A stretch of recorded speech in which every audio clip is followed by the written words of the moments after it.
Assalamualaikum Bu. Waalaikumsalam, ini dengan Mbak siapa? Perkenalkan Bu, nama saya Salsa dari kelas 12.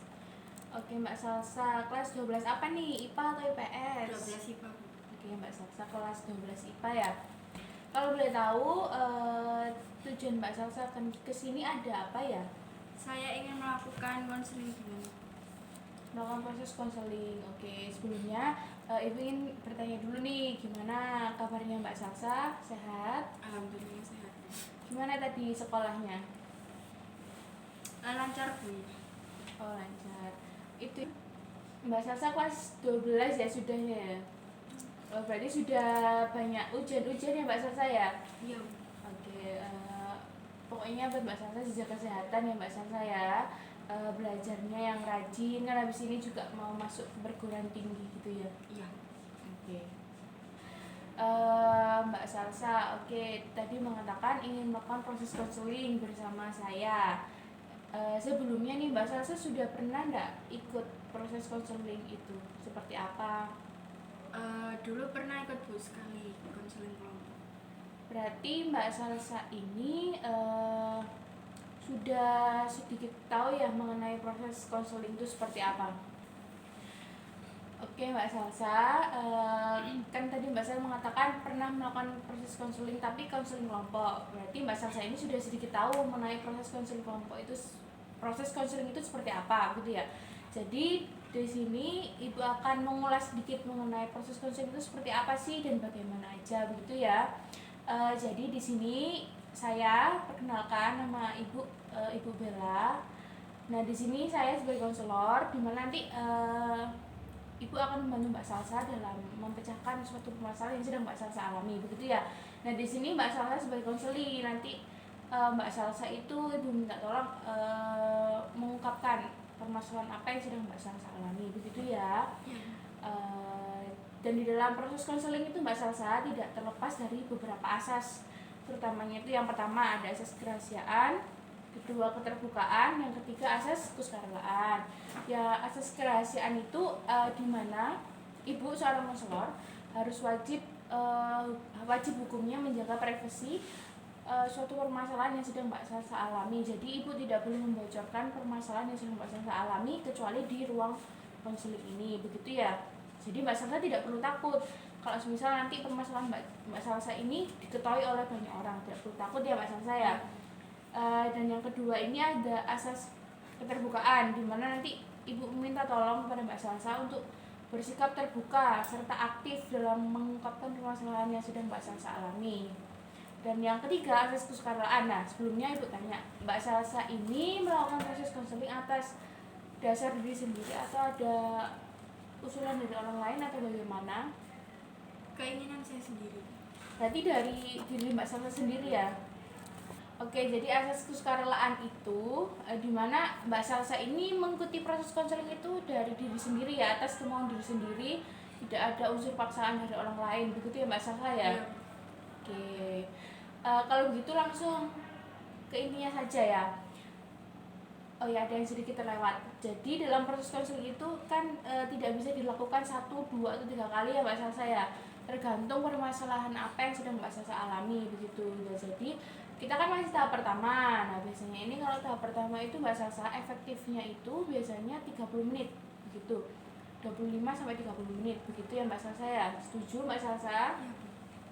Oke, kalau Mbak Salsa sudah setuju, jadi langsung ke intinya saja. Sebelumnya Mbak Salsa dirilekskan dulu duduknya, sudah enak apa Sudah. belum? Sudah ya. Jadi dipersilakan Mbak Salsa menceritakan permasalahan apa yang sedang Mbak Salsa alami. Jadi saya kan kelas 12 Bu. Dan orang tua saya itu kerjanya di luar Surabaya, di luar kota. Nah, saya di sini itu sama nenek saya. Cuman akhir-akhir ini ayah saya pernah bilang kalau saya itu diajak pindah ke daerahnya ayah saya kerja, ya di daerah Jombang Bu. Nah di situ saya khawatir itu kalau di sekolah baru, ya kalau saya itu dapat teman yang kayak yang di sini gitu Bu. Oh, jadi permasalahan Mbak Salsa ini apa namanya tidak ada kesiapan ya tidak ada kesiapan ketika akan beradaptasi dengan lingkungan baru begitu ya. Oke, tadi Mbak Salsa kan kelas 12 ya ini ya. Nah, kalau boleh tahu nih, Mbak Salsa tadi mengatakan pindah sekolah atau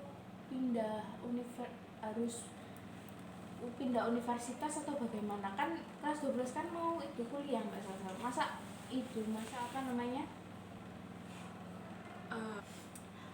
Ayah saya itu Bu, kan saya anak perempuan, jadinya kalau jauh dari orang tua itu khawatir.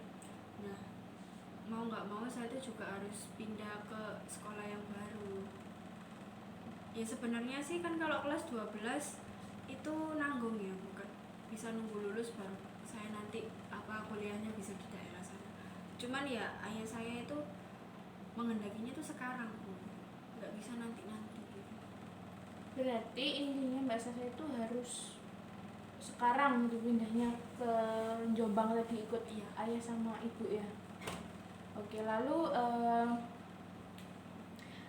apa yang dirasakan Mbak Salsa ketika ayah Mbak Salsa menyuruh Mbak Salsa untuk pindah ke luar kota itu? Yang saya khawatirkan itu pertemanannya, bukan saya dari kecil udah di Surabaya, gedenya juga di Surabaya. Nah kalau saya di kota lain itu kan saya harus beradaptasi lagi sama lingkungan, sama orang-orang di sana. Ya kalau saya itu punya teman yang kayak di sini Bu, kalau enggak gimana gitu. Pemikiran saya sih gitu Bu. Oke, berarti Mbak Salsa ini memang tidak ada kesiapan ya untuk beradaptasi dengan lingkungan baru. Nah, oke, Ibu tanya dari skala 1 sampai 5 nih, kira-kira Mbak Salsa berada di posisi mana dalam adanya permasalahan ketidaksiapan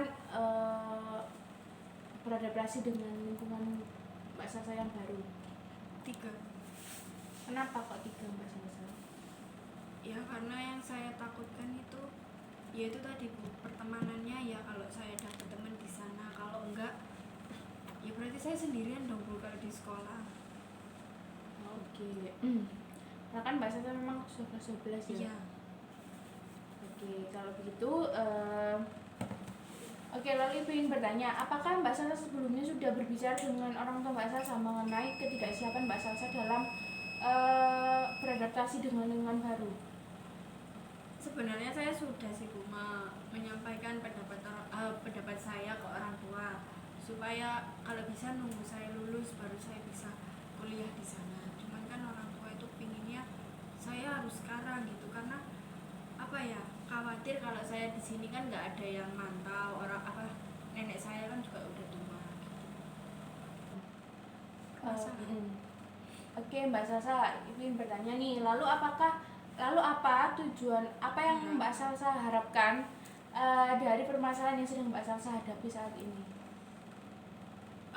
Saya itu ingin orang tua saya itu juga mengerti apa mau saya, dan saya juga mau ketakutan saya ini hilang gitu.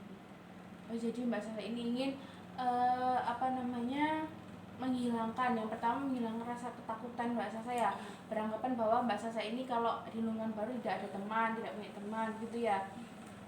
Terus juga ingin orang tua Mbak Salsa ini ngertiin Mbak Salsa begitu ya, bahwa Mbak Salsa ini belum mau untuk pindah ke luar kota begitu ya.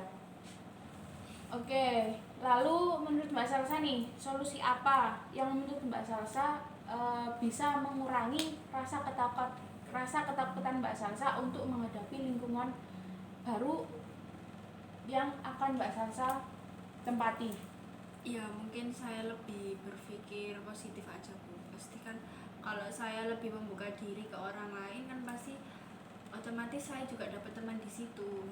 Jadi kalau saya pendiam kan nggak mungkin bisa akrab sama orang lain gitu sih Bu. Intinya Mbak Salsa ini solusinya adalah lebih bersikap terbuka gitu ya, lebih kayak menarik lebih menyesuaikan diri dengan lingkungan. Oke, baik Mbak Salsa, Ibu sangat mengerti. Oke, lalu Mbak Salsa nih, ketika Mbak Salsa pulang dari sekolah, lalu Mbak Salsa tertidur, dan lalu Mbak Salsa ini bermimpi bahwa Mbak Salsa ini sudah berada di lingkungan sekolah yang baru, mendapat teman yang baru. Nah, teman Mbak Salsa ini banyak, baik. Nah, apa yang akan Mbak Salsa rasakan? Ya mungkin saya merasakan nyaman ya Bu, nyaman di tempat yang baru karena apa yang saya pikirkan itu nggak terjadi. Oke, baik.